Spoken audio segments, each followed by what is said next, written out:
नमस्कार, आप सबका स्वागत है अरुणोदय न्यूज 24 में। मैं एन अर्जुन रोजाना लेकर आता हूं पूर्वोत्तर की महत्वपूर्ण खबरें और आपको रखता हूं अपडेट। आइए देखते हैं आज पूर्वोत्तर की महत्वपूर्ण खबरें कौन कौन सी हैं। असम में असमिया को हमेशा पहली प्राथमिकता मिलेगी, हिमंत।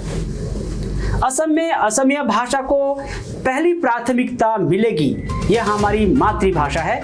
असमिया भाषा के साथ कोई समझौता नहीं किया जा सकता। यह बात कही असम के मुख्यमंत्री ने। असम के मुख्यमंत्री ने केंद्र द्वारा पूर्वोत्तर राज्यों के स्कूलों में अनिवार्य विषय के रूप में हिंदी भाषा को कथित रूप से थोपने के संबंध में आशंकाओं को दूर करने की कोशिश की। केंद्र सरकार द्वारा क्षेत्र में कक्षा 10वीं तक के स्कूलों में हिंदी को अनिवार्य विषय के रूप में थोपने के खिलाफ असम सहित पूर्वोत्तर में कई संगठनों और राजनीतिक दलों द्वारा विरोध निंदा की गई। उन्होंने कहा, एक अतिरिक्त भाषा सीखने में क्या गलत है। असम में असमिया मातृभाषा है और राज्य में स्कूलों में शिक्षा का माध्यम भी है। किसी ने कभी नहीं कहा कि हिंदी असमिया की जगह ले लेगी। असम युवाओं की गिरफ्तारी पर अल्फा स्व ने असम पुलिस को चेताया। अल्फा स्व ने असम पुलिस को संगठन के साथ संबंध होने के झूठे आरोपों पर राज्य के युवाओं को शारीरिक और मानसिक रूप से परेशान करने के लिए गंभीर परिणाम भुगतने की चेतावनी दी है। अल्फा स्व ने एक बयान में कहा है, पुलिस राज्य के निर्दोष युवकों को निजी फायदे के लिए गिरफ्तार कर रही है। अल्फा स्व का यह बयान तब आया है जब पुलिस ने भार्गव गोगोई नाम के एक युवक को डिब्रूगढ़ से विद्रोही समूह के साथ कथित संबंधों के आरोप में गिरफ्तार किया था। असम पुलिस ने गोगोई को 9 अप्रैल को संगठन में नए कार्यकर्ताओं की भर्ती में मदद करने के आरोप में गिरफ्तार किया था। अल्फा स्व की प्रचार शाखा के सदस्य रुबेल अहोम ने कहा, गोगोई को सिर्फ इसलिए गिरफ्तार किया गया क्योंकि वह संगठन के एक सक्रिय सदस्य का रिश्तेदार है। गोगोई द्वारा किए गए किसी भी भर्ती अभियान से इनकार करते हुए अल्फा स्व ने स्पष्ट किया कि उनका समूह के साथ कोई संबंध नहीं है। बयान में कहा गया है, हम असम पुलिस को चुनौती देते हैं कि वह गोगोई के संगठन के साथ जुड़ाव को साबित करे। डिब्रूगढ़ पासीघाट मार्ग पर मेड इन इंडिया डोर्नियर उड़ान शुरू। केंद्रीय नागरिक उड्डयन मंत्री ज्योतिरादित्य सिंधिया ने मंगलवार को डिब्रूगढ़ के मोहनबाड़ी हवाई अड्डे पर नागरिक संचालन के लिए भारत का पहला वाणिज्यिक भारतीय निर्मित विमान लॉन्च किया। एलायंस एयर के मेड इन इंडिया डोर्नियर 228 विमान को डिब्रूगढ़ पासीघाट मार्ग पर अपनी पहली व्यावसायिक उड़ान के लिए लॉन्च किया गया। अब डिब्रूगढ़ पासीघाट लीलाबारी डिब्रूगढ़ रूट के साथ नियमित उड़ान संचालन तुरंत चालू हो जाएगा। एलायंस एयर के अनुसार बाद में उड़ान सेवा का विस्तार अरुणाचल प्रदेश में तेजू, मेचुका, जीरो और टूटिंग तक किया जाएगा, जिसमें डिब्रूगढ़ हवाई अड्डा हब स्टेशन के रूप में कार्य करेगा। इस दौरान सांस्कृतिक कार्यक्रमों का भी आयोजन किया गया। इस मौके पर केंद्रीय मंत्री किरेन रिजिजू सहित गणमान्य लोग उपस्थित रहे। चिनूक ने सबको चौंकाया। चंडीगढ़ से नॉन स्टॉप पहुंचा असम। भारतीय वायुसेना के चिनूक हेलीकॉप्टर ने असंभव को संभव कर दिखाया है। हेलीकॉप्टर ने अपनी क्षमताओं को एक बार फिर साबित किया है। चिनूक हेलीकॉप्टर ने चंडीगढ़ से असम के जोरहाट के लिए उड़ान भरी। खास बात यह कि चिनूक ने यह दूरी नॉन स्टॉप तय की। चिनूक ने 7 घंटे 30 मिनट लगातार उड़ान भरी और 1910 किलोमीटर का सफर तय किया।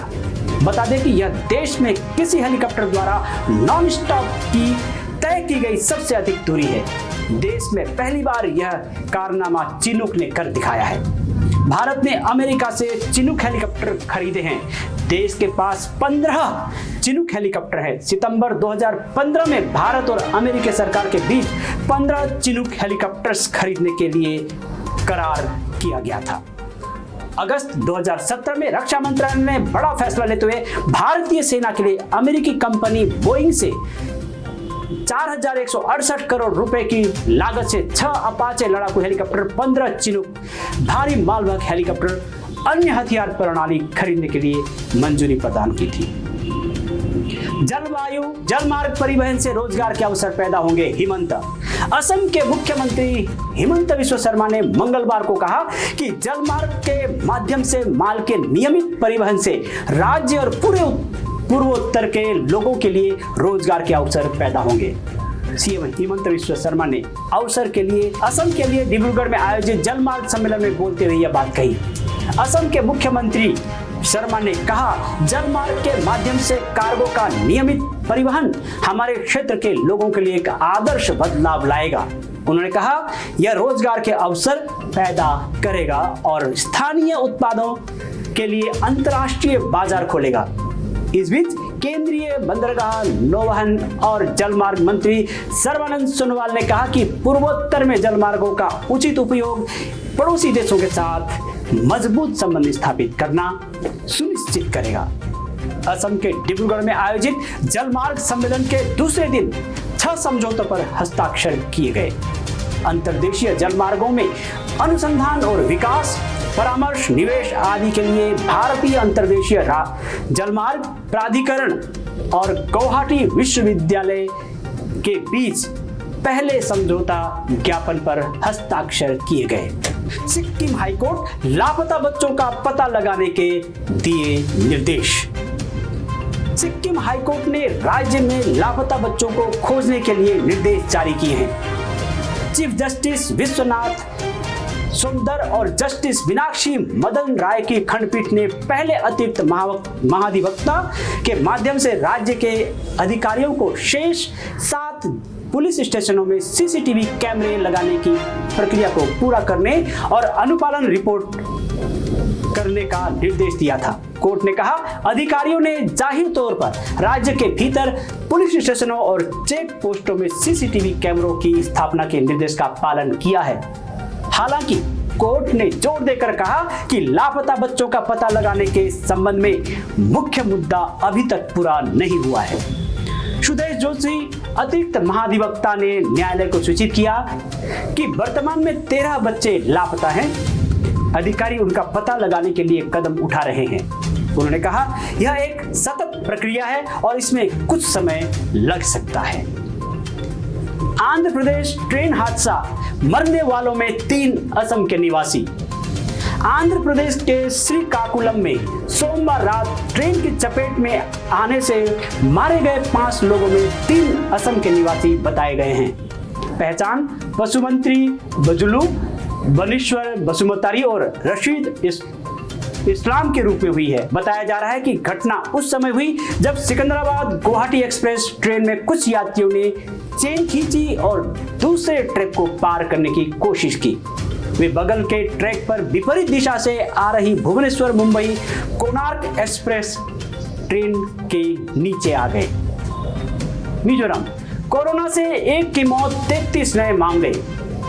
देश में पिछले 24 घंटे में कोरोना वायरस से 19 लोगों की मौत हुई है, जिसमें से 18 मौतें केरल में जबकि 1 मौत मिजोरम में हुई है।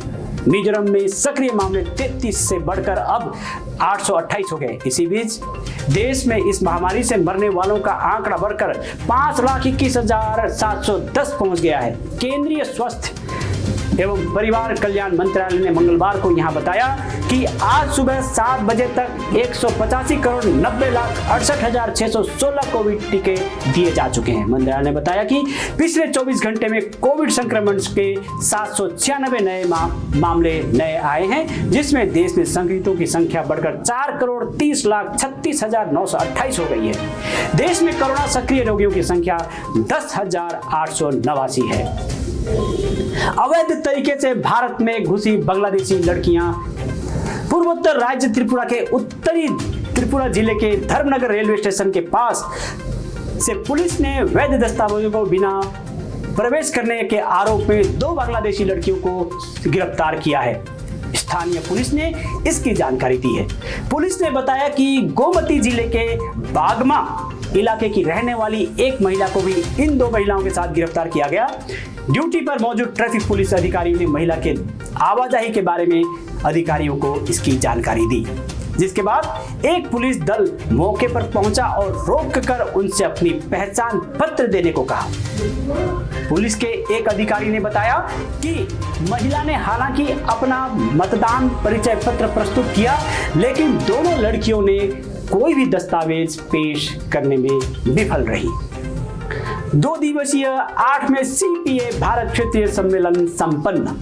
असम विधानसभा परिषद में आयोजित 8वें सीपीए भारत क्षेत्रीय सम्मेलन असम का 2 दिवसीय कार्यक्रम आज गुवाहाटी में सफलतापूर्वक संपन्न हुआ। असम विधानसभा के अध्यक्ष विश्वजीत दैमारी ने विशिष्ट सभा को संबोधित किया और सबका आभार जताया। सीपीए के कार्यवाहक अध्यक्ष इयान लीडेन ग्रिंगर ने इस अवसर पर सभी का धन्यवाद किया। कार्यक्रम में लोकसभा अध्यक्ष ओम बिरला ने समापन टिप्पणी की। समापन समारोह में असम के राज्यपाल प्रोफेसर जगदीश मुखी और राज्यसभा के उपसभापति हरिवंश भी मौजूद रहे और समारोह को संबोधित किया। समापन समारोह का समापन असम विधानसभा के उपाध्यक्ष डॉक्टर निमाल मोमिन के धन्यवाद प्रस्ताव के साथ हुआ। उल्लेखनीय है कि 2 दिवसीय इस कार्यक्रम में 53 देशों के प्रतिनिधियों ने हिस्सा लिया और गुवाहाटी विधानसभा परिषद को और उसके आसपास के क्षेत्र को दुल्हन की तरह सजाया गया था। तो ये थी पूर्वोत्तर की आज की बड़ी खबरें। पूर्वोत्तर से जुड़े रहने के लिए आप देखते रहिए अरुणोदय न्यूज़ 24। नमस्कार।